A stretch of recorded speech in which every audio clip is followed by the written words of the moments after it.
So now I'm going to go into just fairly quickly the 15 most common weeds as found by Cornell University and their extension program. And just raise your hand if you know what this one is, if you know it to see it. So broadleaf and buckthorn plantain, you know it. Okay, good. How about blue violet, common blue violet? Yeah, also called dog violet. Yep. Creeping or slender speedwell. All right, good. Dandelion. Yeah, we all know that one. Ground ivy. Okay, great. How about mouse ear chickweed? Yeah, chickweed is a good one. Red sorrel. Good. Wow. White clover. Yeah, white clover is an easy one. Yellow wood sorrel, one of my personal childhood favorites with the little teeny green bananas. Common chickweed. You know the difference between common chickweed and mouse ear chickweed?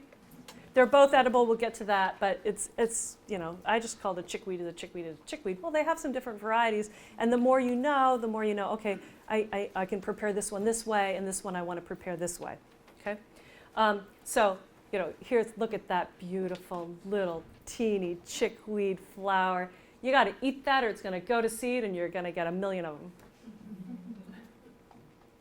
Okay. Oh, here's another round. Okay, this is the last bit. Henbit, black medic.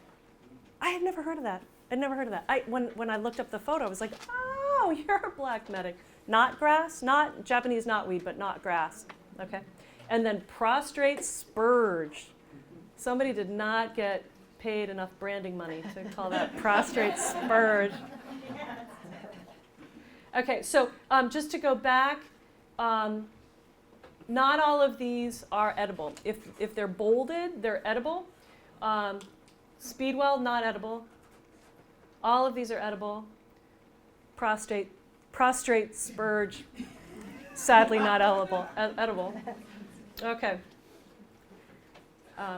So 12 out of 15 of these are edible. Oh my gosh, they're all over the place and you can eat them all. Okay. So let's get to the ones that I find yummy. So yummy weeds. So just because they're all edible doesn't mean that, I'm going to sit down and have a big bowl of red sorrel, right? Okay. What I think is useful when you think about weeds and eating weeds or just foraging generally is looking at some master recipes and seeing how you might fit in whatever is growing in that particular time or whatever is growing right around your tomatoes, or that kind of thing. So salads, of course, you can have like a really mild black-seeded Simpson lettuce growing in your garden, right? And right next to it could be a yellow wood sorrel or a dandelion. And so you can chop up little bits of these things and create kind of an herbal salad out of it. And same thing with soups. You can have your spinach and add in a little bit of this or that.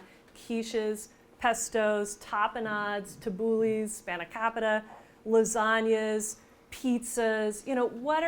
Think about the recipes that are kind of your go-tos. If you frequently have wilted greens with rice, you can add in some wilted greens that are from your weed pile. Let's see. And just to say, the first time that I used violet leaves in a salad was because I thought I had a nice big head of lettuce in my refrigerator, and we had some people coming over for dinner, and I realized I didn't have enough salad, so I was like,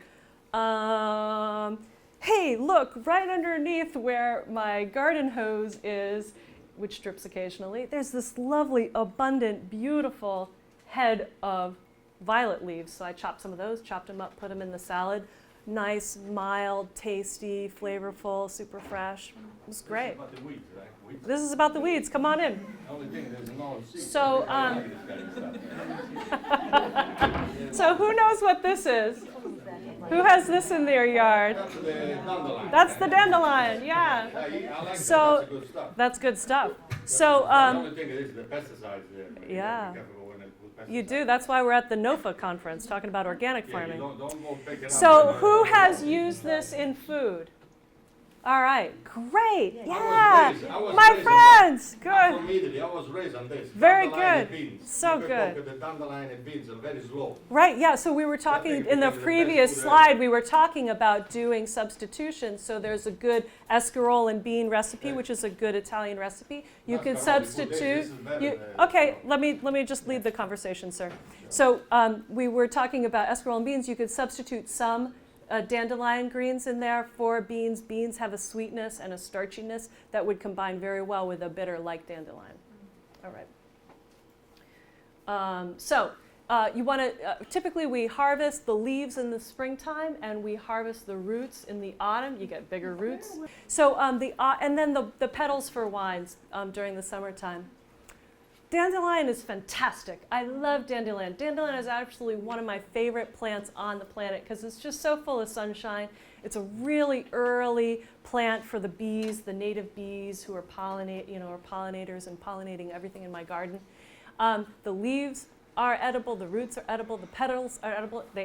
The roots and the leaves are bitter.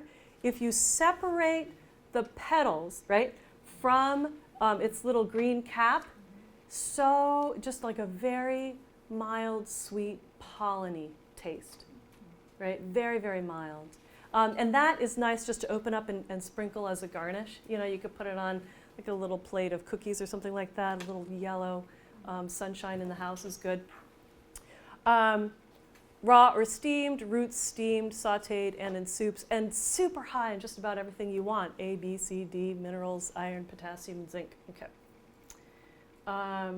Here's a recipe for marinated dandelion greens that can be used into summer and autumn because, as you may know, early spring greens are milder, and a little softer. As you get to the late summer and into autumn, these things take on some power. So this, you would steam it, drain it, make a dressing, and marinate it overnight, and then it gets a little bit, delicious, really, with that kind of treatment.